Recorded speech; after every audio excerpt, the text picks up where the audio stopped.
वक्त आ गया है कि हर यात्री अपनी आंखें खोले और लूट की इस परंपरा को खत्म करे, क्योंकि जब तक हम चुप रहेंगे तब तक ये सिस्टम हमें ठगता रहेगा। बात हो रही है ट्रेन में मिलने वाले खाने की, जिसे आप भूख लगने पर मजबूरी में खरीदते हैं, लेकिन आपको नहीं पता कि हर निवाला आपके जेब से कुछ ज्यादा ही निकाल रहा है। मान लीजिए आप ट्रेन में सफर कर रहे हैं, सफर लंबा है, थकान है, भूख लगी है। ऐसे में ट्रेन में घूमता वेंडर आता है और पूछता है, खाना चाहिए? आप हाँ करते हैं और वो थाली दे देता है। आप भी बिना कुछ सोचे 120 या 130 रुपए निकालकर उसे दे देते हैं। लेकिन रुकिए, क्या आपको पता है रेलवे ने उस थाली का रेट तय कर रखा है सिर्फ 80 रुपए? जी हाँ, रेलवे की गाइडलाइंस के मुताबिक ट्रेन में मिलने वाली स्टैंडर्ड वेज थाली का रेट 80 रुपए से ज्यादा नहीं होना चाहिए। फिर ये 120 से 130 की लूट क्यों? असल में यही वो खेल है जो सालों से चलता आ रहा है। लाखों लोग रोज इस झांसे में आकर वेंडरों की जेब भर रहे हैं और खुद को ठगा महसूस भी नहीं कर पा रहे, क्योंकि उन्होंने कभी सवाल ही नहीं किया।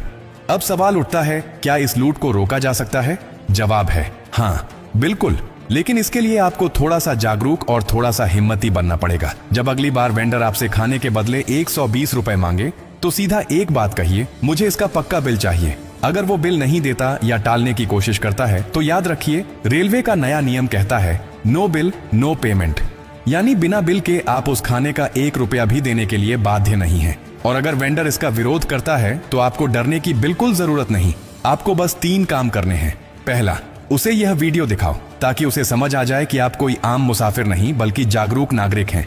दूसरा, अगर वो फिर भी झूठ बोलता है या बदतमीजी करता है तो तुरंत रेलवे की हेल्पलाइन पर कॉल करें, 18199132। और तीसरा, अगर आपके पास मोबाइल है, जो ज्यादातर के पास होता है, तो वेंडर की फोटो खींचिए, उस खाने का रेट लिखिए और उसे सोशल मीडिया पर पोस्ट करिए। अब ये मत सोचिए कि ये छोटा मामला है, क्योंकि हर छोटा मामला तब बड़ा बनता है जब लाखों लोग एक ही गलती दोहराते हैं। अगर आप बिना बिल के पैसे दे रहे हैं तो आप भी इस चोरी में बराबर के हिस्सेदार बन जाते हैं, क्योंकि आप जानते हैं कि वो गलत ले रहा है फिर भी दे रहे हैं। सोचिए, क्या आप अपने बच्चों को यही सिखाना चाहेंगे? और ये सिर्फ पैसे की बात नहीं है, ये उस मेहनत की बात है जो आप करके पैसा कमाते हैं।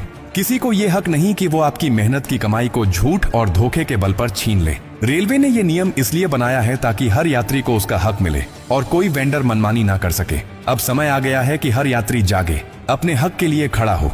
ये मत सोचिए कि आपके अकेले कुछ करने से कुछ बदलेगा नहीं। परिवर्तन अकेले से ही शुरू होता है। जब आप आवाज उठाएंगे तो बाकी भी प्रेरित होंगे और धीरे धीरे यही एक लहर बनेगी जो पूरे सिस्टम को साफ करेगी। अगर आपको लगता है कि ये जानकारी जरूरी है तो इसे बस अपने तक मत रखिए, हर उस व्यक्ति तक भेजिए जो ट्रेन से सफर करता है। अपने दोस्तों, रिश्तेदारों, माता पिता, ऑफिस के सहकर्मियों, हर किसी को बताइए कि अब वक्त आ गया है लूट को बंद करने का।